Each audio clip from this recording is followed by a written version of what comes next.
আজকে আমরা আলোচনা করব তড়িৎ বিভব অধ্যায়ের দ্বিতীয় লেকচার নিয়ে। তড়িৎ বিভব অধ্যায়ের দ্বিতীয় লেকচারে আমরা শুরু করব তড়িৎ স্থিতিশক্তি নিয়ে। আচ্ছা, প্রথমে আমরা জানব যে তড়িৎ স্থিতিশক্তি কী। আমরা যদি এখানে একটা তড়িৎ ক্ষেত্র অঙ্কন করি এবং এই তড়িৎ ক্ষেত্রের মধ্যে অসীম দূরত্ব থেকে একটা ধনাত্মক আধানকে যদি আমরা এই তড়িৎ ক্ষেত্রের মধ্যে নিয়ে আসি কোনো একটি বিন্দুতে, তাহলে দেখা যাবে যে সেই আধানটিকে নিয়ে আসতে কিছু পরিমাণ কার্য করতে হবে। অর্থাৎ আমরা বলতে পারি যে তড়িৎ ক্ষেত্রের মধ্যে একটি নির্দিষ্ট বিন্দুতে অসীম দূরত্ব থেকে একটি আধানকে নিয়ে আসতে হলে আমাকে কিছু পরিমাণ কার্য করতে হবে। এরকম করে যদি অসীম দূরত্ব থেকে আমরা অনেকগুলো আধানকে যদি আমরা একটা জায়গার মধ্যে নিয়ে আসি, তাহলে এখানে যে সংস্থা গঠন করার জন্য আমাকে এখানে যে কার্যটা করতে হবে সেটাকে বলা হচ্ছে তড়িৎ স্থিতিশক্তি। বুঝতে পারা গেল কি বললাম? অর্থাৎ তাহলে আমরা তড়িৎ স্থিতিশক্তির সংজ্ঞা আমরা কী বলতে পারি, যে কতগুলি বিন্দু আধানকে অসীম দূরত্ব থেকে কতগুলি নির্দিষ্ট অবস্থানে এনে একটি সংস্থা গঠন করতে মোট যে পরিমাণ কার্য করতে হয় তাকে ওই আধান সংস্থার তড়িৎ স্থিতিশক্তি বলা হয়। এখন যদি আমরা ধরে নিই যে এ হলো একটা বিন্দু, এখান থেকে বি হলো অপর একটি বিন্দু। এখন এই এ বিন্দুর মধ্যে যদি আমরা Q1 আধান রাখি এবং বি বিন্দুর মধ্যে যদি আমরা Q2 আধান রাখি, তবে AB ইকুয়াল টু এই দূরত্বকে যদি আমরা R দিয়ে প্রকাশ করি, তবে Q1 এবং Q2 তড়িতাধান সমন্বিত সংস্থার ক্ষেত্রে যদি আমরা এখানে স্থিতিশক্তি নির্ণয় করি, তাহলে আমরা বলতে পারবো যে কেবলমাত্র Q1 আধানটি, মানে প্রথমে আমরা এখানে যেহেতু আধানকে নিয়ে আসছিলাম, প্রথমে আমরা এখানে Q1 আধানকে নিয়ে আসছিলাম। Q1 আধানকে নিয়ে আসার ফলে এখানে কিন্তু কোনো Q2 আধান ছিল না। এখানে যদি আমরা Q1 আধানকে নিয়ে আসি, তাহলে Q1 আধানকে নিয়ে আসার জন্য বি বিন্দুতে বিভব কত হবে? সেই বি বিন্দুতে বিভব হবে V ইকুয়াল টু 1/4πε0 Q1/R। এটা হবে কোনো একটি আধানকে নিয়ে আসার জন্য, বি বিন্দুতে নিয়ে আসার জন্য বিভবটা হচ্ছে V ইকুয়াল টু 1/4πε0 Q1/R, এটা আমরা বলতে পারি। অর্থাৎ একইভাবে Q2 আধানকে যদি অসীম দূরত্ব থেকে, যদি আমরা Q2 আধানকে অসীম দূরত্ব থেকে যদি বি বিন্দুতে নিয়ে আসি, তাহলে আমাকে যে পরিমাণ কার্য করতে হবে সেই কার্যটা কত হবে? W equal two Q2 into V, এই কার্যটা আমাদেরকে করতে হবে। এখন Q1 এবং Q2 আধান সমন্বিত সংস্থাটি যে সংস্থা গঠন করবে, অর্থাৎ এই দুটা মিলে যে সংস্থা গঠন করবে, তাহলে আমরা এর ক্ষেত্রে যে মোট কার্য হবে সেই মোট কার্যটা এই সংস্থাটির মধ্যে স্থিতিশক্তি হিসাবে সঞ্চিত হবে। তাহলে আমরা এখানে এর স্থিতিশক্তির ক্ষেত্রে আমরা বলতে পারবো U ইকুয়াল টু Q2V, এটা আমরা বলতে পারবো। এখন যেহেতু V এর মান আমরা জানি, এটা V এর মানটিকে যদি আমরা এখানে বসিয়ে দিই, তাহলে আমাদের এখানে মানটি পাওয়া যাবে 1/4πε0 Q1 Q2/R। আমরা এখান থেকে V এর মান বসালে আমরা এর যে স্থিতিশক্তি সেই স্থিতিশক্তিকে আমরা পেয়ে যাব U equal to 1/4πε0 Q1 Q2/R। বুঝতে পারা গেল? এখন যদি আমরা এই তড়িৎ স্থিতিশক্তির একক নিয়ে যদি আমরা আলোচনা করি, তাহলে দেখব যে তড়িৎ স্থিতিশক্তি এবং কার্য একই রাশি। তড়িৎ স্থিতিশক্তি এবং কার্য যদি একই রাশি হয়, তাহলে এসআই পদ্ধতিতে তড়িৎ স্থিতিশক্তির একক হবে জুল। অর্থাৎ আমরা বলতে পারবো যে এসআই পদ্ধতিতে তড়িৎ স্থিতিশক্তির একক হবে জুল। ঠিক আছে? এখন যদি আমরা অনেকগুলো আধানকে, অর্থাৎ বহু সংখ্যক বিন্দু আধান নিয়ে গঠিত তড়িতাধান সংস্থার যদি স্থিতিশক্তি নির্ণয় করি, তবে প্রতিটি দুটি বিন্দু আধানের জন্য পৃথক পৃথকভাবে তড়িৎ স্থিতিশক্তি নির্ণয় করে তাদের বীজগাণিতিক সমষ্টি করতে হবে। অর্থাৎ আমাদের এখানে সুপারপজিশন প্রিন্সিপাল কাজে লাগিয়ে আমরা বিভবটিকে নির্ণয় করতে পারবো। তাহলে আমরা দেখতে পেলাম যে তড়িৎ বিভবকে যদি আমরা ভি দিয়ে প্রকাশ করি, আর আধানকে যদি আমরা কিউ দিয়ে প্রকাশ করি, এবং তড়িৎ স্থিতিশক্তিকে যদি আমরা ইউ দিয়ে প্রকাশ করি, তাহলে আমরা এখান থেকে বলতে পারবো যে U equal to Q V, অর্থাৎ তড়িৎ স্থিতিশক্তি ইকুয়াল টু আধান ইন্টু বিভব প্রভেদ। এটা আমরা এখান থেকে বলতে পারি। এটা একটা খুব ইম্পর্ট্যান্ট সূত্র, এটা ভালো করে মনে রাখবে। এখন আমরা তড়িৎ ক্ষেত্রে একটি দ্বিমেরুকে বিক্ষিপ্ত করতে কৃতকার্য এবং দ্বিমেরুর স্থিতিশক্তি নিয়ে আলোচনা করব। অর্থাৎ আমরা যদি এখানে একটি সুষম তড়িৎ ক্ষেত্র অঙ্কন করি এবং এই সুষম তড়িৎ ক্ষেত্রের মধ্যে যদি একটি তড়িৎ দ্বিমেরুকে আমরা বসিয়ে দিই, অর্থাৎ এদিকটা যদি প্লাস আর এদিকটা যদি মাইনাস হয়, আর এখানে যদি প্লাস কিউ থাকে আর এখানে যদি মাইনাস কিউ থাকে, তাহলে এর এই বরাবর কিউই একটা ফোর্স কাজ করে এবং এই বরাবর মাইনাস কিউই একটা ফোর্স কাজ করে। এটা আমরা আগের চ্যাপ্টারে পড়েছিলাম। এখন এই তড়িৎ দ্বিমেরু যদি তড়িৎ প্রাবল্যের সঙ্গে অর্থাৎ ই এর সঙ্গে যদি থিটা কোণ করে, তাহলে এর ক্ষেত্রে টর্কের রাশিমালা আমরা জানি tau equal to PE sine theta. অর্থাৎ এই টর্কটি কী করবে? এই টর্কটি এই তড়িৎ দ্বিমেরুকে ঘুরিয়ে সাম্যাবস্থানে নিয়ে আসবে। অর্থাৎ এই তড়িৎ দ্বিমেরুটিকে ঘুরিয়ে সাম্যাবস্থানে নিয়ে আসলে সেটাকে দেখতে কীরকম লাগবে? সেটাকে দেখতে লাগবে এরকম। অর্থাৎ এদিকে থাকবে মাইনাস কিউ আর এদিকে থাকবে প্লাস কিউ। এটা আমরা এখান থেকে বলতে পারি। অর্থাৎ তড়িৎ দ্বিমেরুটি সাম্যাবস্থায় থাকলে সেটি এইভাবে করে থাকবে। এখন এই তড়িৎ দ্বিমেরুটিকে যদি আমরা সাম্যাবস্থান থেকে সামান্য বিচ্যুত করি বা সাম্যাবস্থান থেকে যদি সামান্য বিক্ষিপ্ত করে দেওয়া যায়, তাহলে কি হবে? সেই দ্বিমেরুটির উপর কিছু পরিমাণ কার্য করতে হবে। এই তড়িৎ দ্বিমেরুটিকে সামান্য পরিমাণ বিক্ষিপ্ত করলে আমাকে তড়িৎ দ্বিমেরুটিকে কিছু পরিমাণ কার্য করতে হবে এবং এই কার্যটাই তড়িৎ দ্বিমেরুর মধ্যে তড়িৎ স্থিতিশক্তি হিসাবে সঞ্চিত হবে। এখন এটাকে যদি সাম্যাবস্থান থেকে বিচ্যুত করি, তাহলে আমাকে কী পরিমাণ কার্য করতে হবে সেই কার্যের রাশিমালাটি আমরা এখানে নির্ধারণ করব। কি করে দেখা যাক। এখন মনে করা যাক এই যে তড়িৎ দ্বিমেরুটি আছে, এই তড়িৎ দ্বিমেরুটির উপর কোনো একটা বাহ্যিক টর্ক প্রয়োগ করে আমরা এটিকে থিটা কোণে এরকম করে বিক্ষিপ্ত করে দিলাম। এখন এই তড়িৎ দ্বিমেরুটিকে যদি আমরা কিছু পরিমাণ বাহ্যিক কার্য প্রয়োগ করে বা বাহ্যিক টর্ক প্রয়োগ করে যদি আমরা এটিকে থিটা কোণে বিক্ষিপ্ত করে দিই, তাহলে এর মধ্যে যে টাউ এক্সটার্নাল হবে সেই টাউ এক্সটার্নাল কত হবে? পিই সাইন থিটা। অর্থাৎ আমরা বলতে পারবো এর মধ্যে যে টাউ এক্সটার্নাল হবে সেটা হলো পিই সাইন থিটা।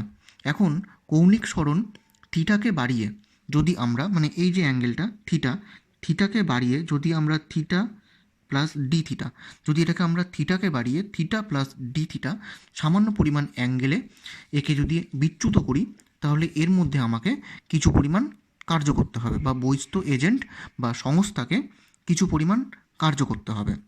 এখন সেই কার্যকে যদি আমরা ডি ডাব্লিউ দিয়ে প্রকাশ করি, তাহলে সেই কার্যের পরিমাণটা কত হবে? D W equal two tau external into D theta. এই কার্যটি করতে হবে। তাহলে কী হচ্ছে? কী কার্য করতে হচ্ছে? D W equal two tau external into D theta, এই পরিমাণ কার্য করতে হবে। অতএব আমরা বলতে পারি যে দ্বিমেরুটিকে যদি সাম্যাবস্থান থেকে থিটা কোণে বিক্ষিপ্ত করি এবং দ্বিমেরুটিকে যদি সাম্যাবস্থান থেকে যদি থিটা কোণে বিচ্যুত করা যায়, তাহলে এখানে কৃতকার্যের যে মানটা হবে সেই মানটা কত হবে? সেই মানটা হবে W equal to integration 0 to theta tau external d theta. এটা আমরা এখান থেকে এটাকে বসাতে পারি 0 to theta tau external d theta. এখন যদি আমরা এর ভ্যালুটা বসাই 0 টু থিটা, কারণ আমরা এখানে ইন্টিগ্রেশন করছি কেন? কারণ এখানে যেহেতু এটা ডি ডাব্লিউ আছে, ডি থিটা অ্যাঙ্গেলে ঘোরানোর জন্য যদি আমাকে ডি ডাব্লিউ কার্য করতে হয়, তাহলে থিটা অ্যাঙ্গেলে ঘোরানোর জন্য আমাকে এটাকে ইন্টিগ্রেশন করে আমরা টোটাল কার্যটা পেয়ে যাব। এটা যেহেতু টাউ এক্সটার্নাল মানে আমরা জানি পিই সাইন থিটা, তাহলে এখানে যদি আমরা ভ্যালুগুলো পুট করি তাহলে এটা হবে পিই সাইন থিটা ডি থিটা।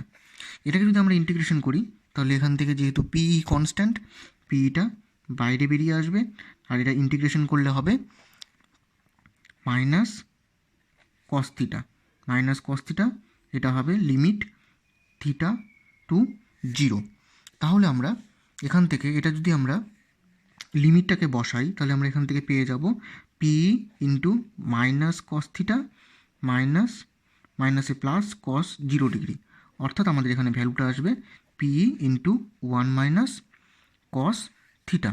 আমরা এখান থেকে এই ভ্যালুটি পেয়ে যাচ্ছি PE into 1 minus cos theta. বুঝতে পারা গেল? তাহলে এই যে টোটাল যে ওয়ার্ক ডানটা করতে হচ্ছে বা টোটাল যে কৃতকার্যটা হচ্ছে W equal to PE into 1 minus cos theta, এই কার্যটি একটি তড়িৎ দ্বিমেরুর মধ্যে স্থিতিশক্তি হিসাবে সঞ্চিত থাকে, এটা আমরা বলতে পারি। এখন এই সংক্রান্ত কিছু বিশেষ ক্ষেত্র নিয়ে আমরা আলোচনা করব।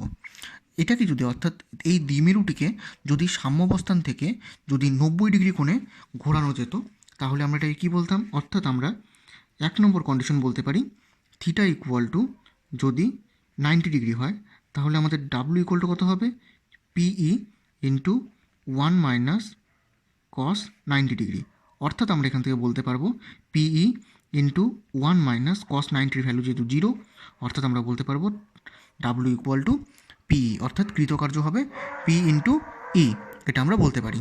এখন সাম্যাবস্থান থেকে যদি এটি 180 ডিগ্রি কোণে ঘোরানো হয় তাহলে আমরা এখান থেকে কি বলতে পারবো?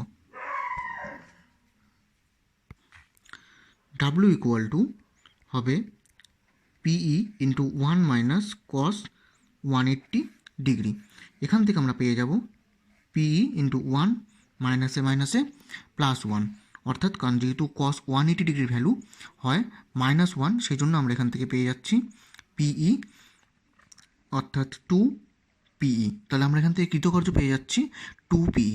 এখন যদি আমরা আরেকটা কন্ডিশন পুট করে দেখি তাহলে আমরা দেখব যে যদি এটাকে যদি আমরা থিটা 1 থেকে থিটা 2 কোণে যদি আমরা ঘুরিয়ে দিতাম, অর্থাৎ থিটা 1 থেকে যদি এটাকে আমরা থিটা 2 কোণে ঘুরিয়ে দিতাম তাহলে আমরা দেখব যে ডাব্লু ইকুয়াল টু হবে PE cos theta 1 minus cos theta 2।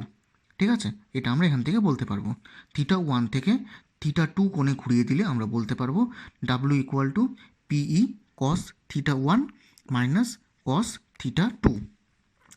এখন যদি আমরা কিছু একটা কন্ডিশন ধরে নিই, যেমন ধরে নাও যে দ্বিমেরুটি তড়িৎ ক্ষেত্রের সঙ্গে প্রথমে সমকোণে আছে, অর্থাৎ তড়িৎ ক্ষেত্রের সঙ্গে সমকোণে বলতে এটা যদি তড়িৎ ক্ষেত্র হয় এবং তার সঙ্গে দ্বিমেরুটিকে লম্বভাবে রাখা আছে এরম করে সমকোণে, এরম করে না রেখে এটাকে আমরা এরম করে রাখছি।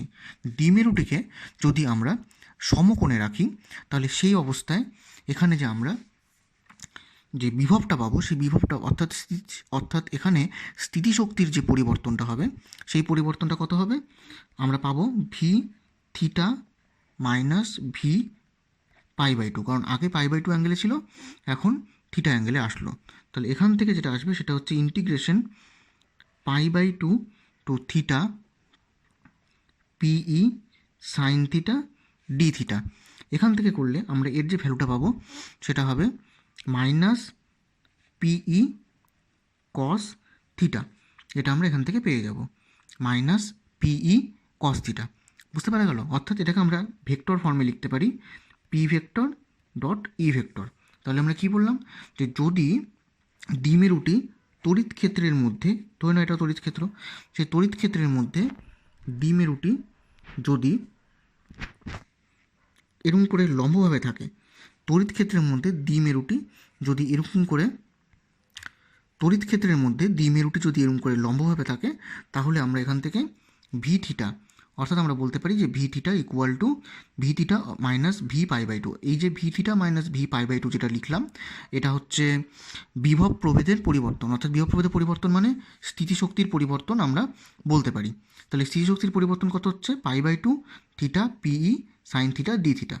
এবার এটাকে যদি আমরা ইন্টিগ্রেশন করি তাহলে ঠিক আমরা এই পদ্ধতির সাহায্যে ইন্টিগ্রেশনটা করব। ইন্টিগ্রেশন করলে আমরা পেয়ে যাব মাইনাস পিই কস থিটা মাইনাস অর্থাৎ minus P vector dot E vector. তাহলে এটি গেল আমাদের এখান থেকে টোটাল তড়িৎ দ্বিমেরুর উপর দ্বিমেরুকে বিক্ষিপ্ত করলে বা তড়িৎ ক্ষেত্রে কোনো একটা দ্বিমেরুকে রাখলে সেখান থেকে যদি বিক্ষিপ্ত করা হয় তাহলে তার কৃতকার্যের রাশিমালাটি হচ্ছে এটি হবে।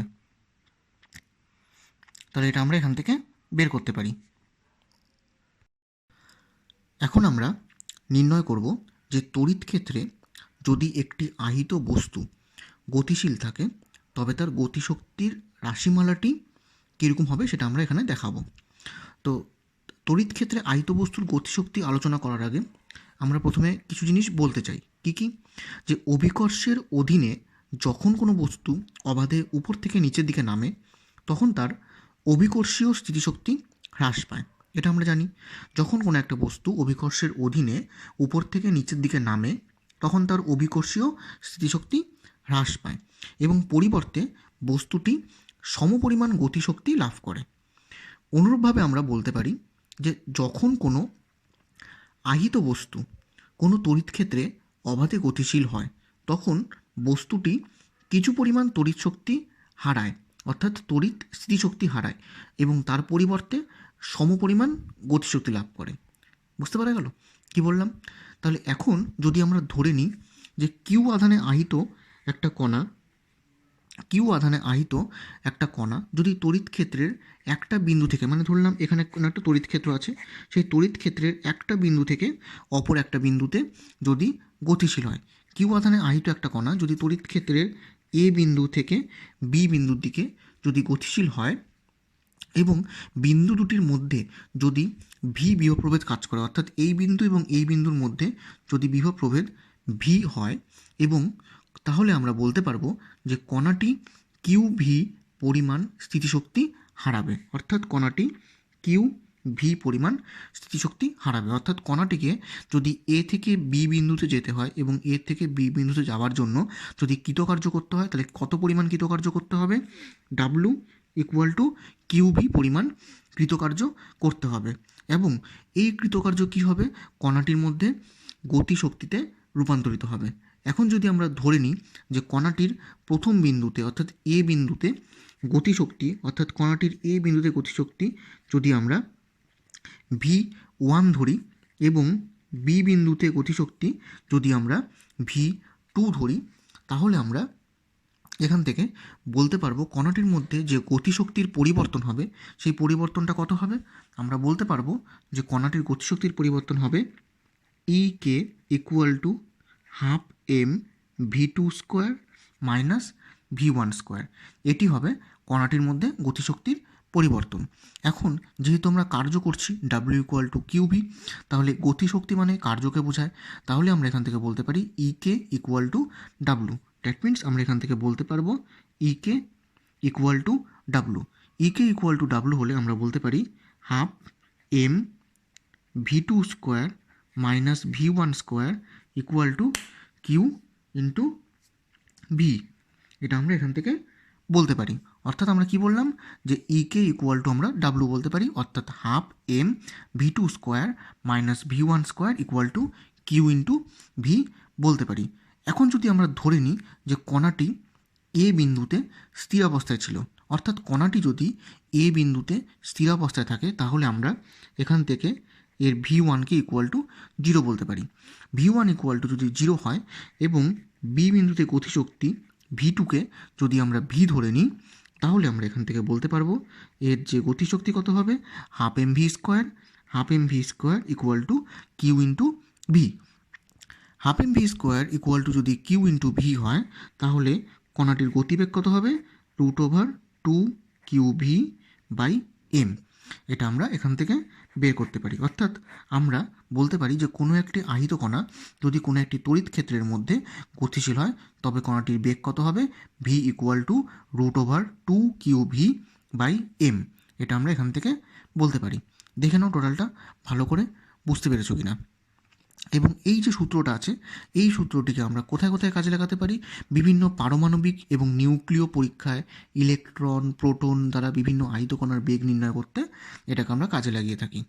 বুঝতে পারা গেল যে বিভিন্ন রকম ইলেকট্রন, প্রোটন বা যত রকমের যে আহিত কণা আছে, অর্থাৎ মাইক্রোস্কোপিক পার্টিকেল বা ছোটো ছোটো যত রকমের পার্টিকেল থাকে, এরকম প্রত্যেকটা ছোটো ছোটো পার্টিকেলের বেগ নির্ণয় করতে আমরা v=2qv/m এই সূত্রটিকে আমরা কাজে লাগিয়ে থাকি। এখন আমরা আলোচনা করব ইলেকট্রন ভোল্ট নিয়ে। ইলেকট্রন ভোল্ট কি? ইলেকট্রন ভোল্ট হলো এক ধরনের শক্তির একক। পদার্থবিজ্ঞানের ইলেকট্রন এবং প্রোটন ইত্যাদি কণার শক্তি নিয়ে আলোচনা করার সময় আমরা বিভিন্ন শক্তিকে আমরা ইলেকট্রন ভোল্ট এককে প্রকাশ করে থাকি।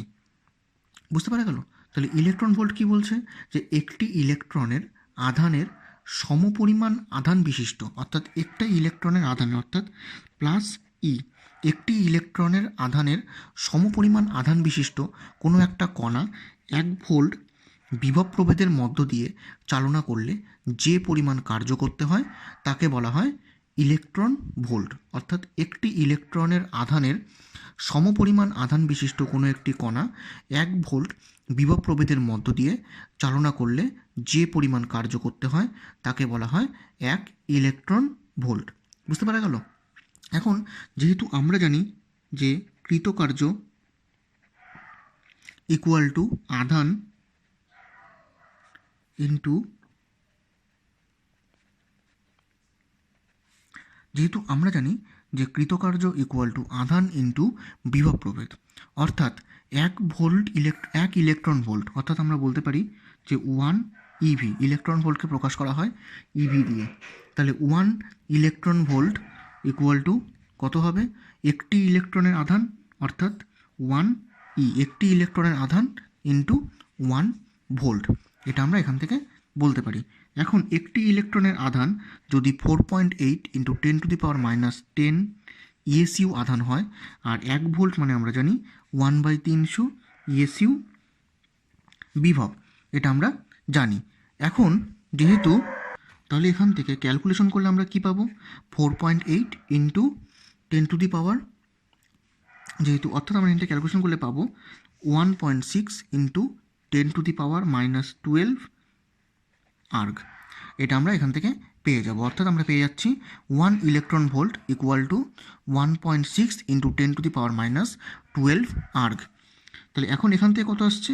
1.6 ইন্টু 10⁻19 জুল। যদি এটাকে আমরা আর্গ থেকে জুলে কনভার্ট করি তাহলে এটা হবে 1.6 ইন্টু 10⁻19 জুল। এখন যেটা দেখা যায়, তাহলে আমরা বলতে পারি এখান থেকে যে 1 electron volt equal to 1.6 into 10⁻19 joule, অর্থাৎ 1 ইলেকট্রন ভোল্ট মানে একটি ইলেকট্রনের আধানের সঙ্গে আধানের মানের সঙ্গেও সমান হচ্ছে এটি, এটা আমরা বলতে পারি। অর্থাৎ এবার ইলেকট্রন ভোল্টকে যদি আমরা বিভিন্ন এককে কনভার্ট করি, যেমন kilo electron volt, mega electron volt, এরকম আমরা বলতে পারি। অর্থাৎ আমরা যদি এখানে লিখি 1 কেইভি মানে 1 kilo electron volt, 1 kilo electron volt মানে 10⁻³ ইলেকট্রন ভোল্ট, অর্থাৎ 1.6 ইন্টু 10⁻⁻9 আর্গ, এটা আমরা বলতে পারি। একইভাবে 1 mega electron volt equal to কত হবে?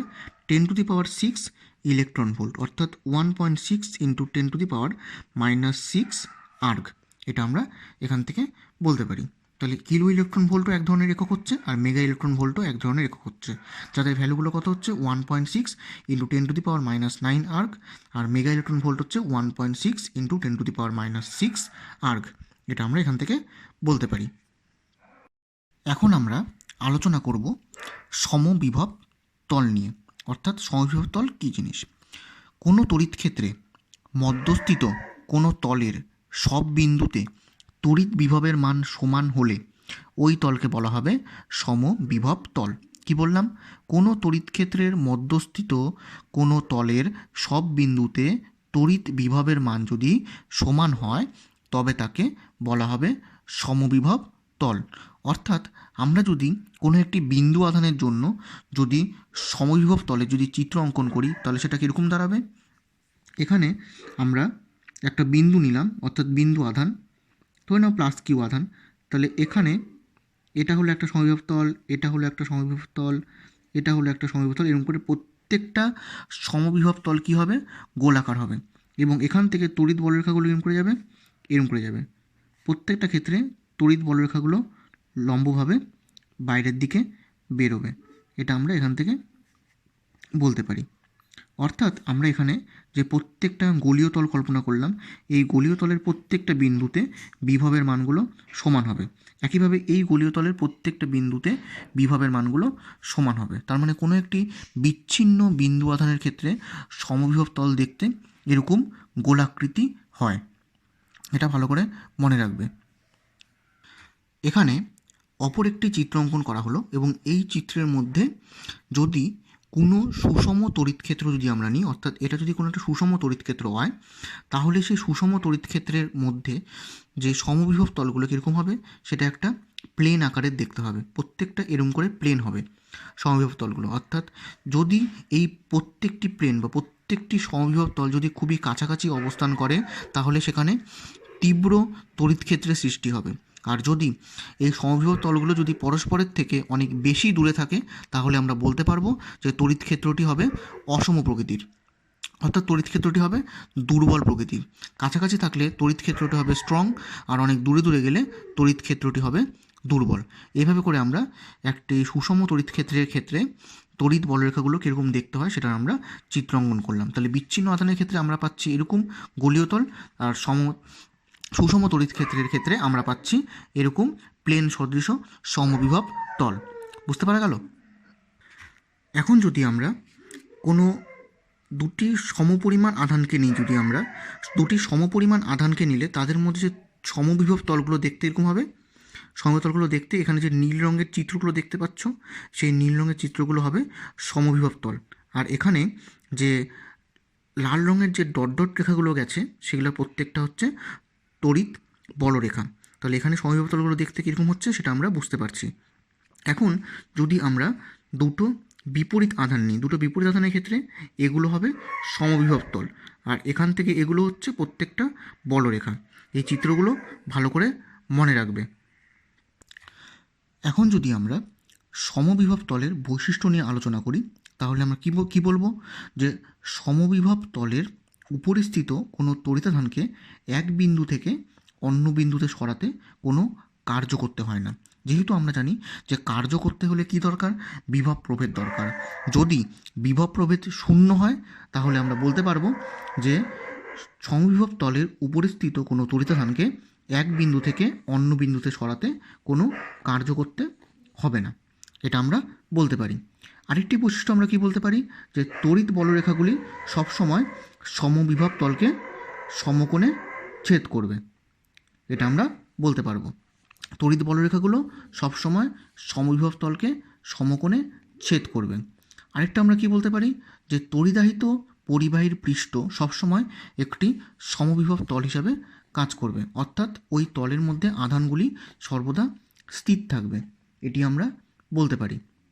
আর 4 নম্বর আমরা কি বলতে পারি, যে সমবিভব তল, দুটি সমবিভব তল কখনোই পরস্পরকে ছেদ করবে না, কারণ ছেদ করলে ছেদ বিন্দুতে একটি বিন্দু আধানের জন্য তড়িৎ বিভবের দুটি মান পাওয়া যাবে, যেটি সম্ভব নয়। তাই দুটি সমবিভব তল কখনোই পরস্পরকে ছেদ করে না, এটি ভালো করে মনে রাখবে। এই বৈশিষ্ট্যগুলো প্রত্যেকটি ভালো করে মনে রাখবে, প্রত্যেকটি ইম্পর্ট্যান্ট।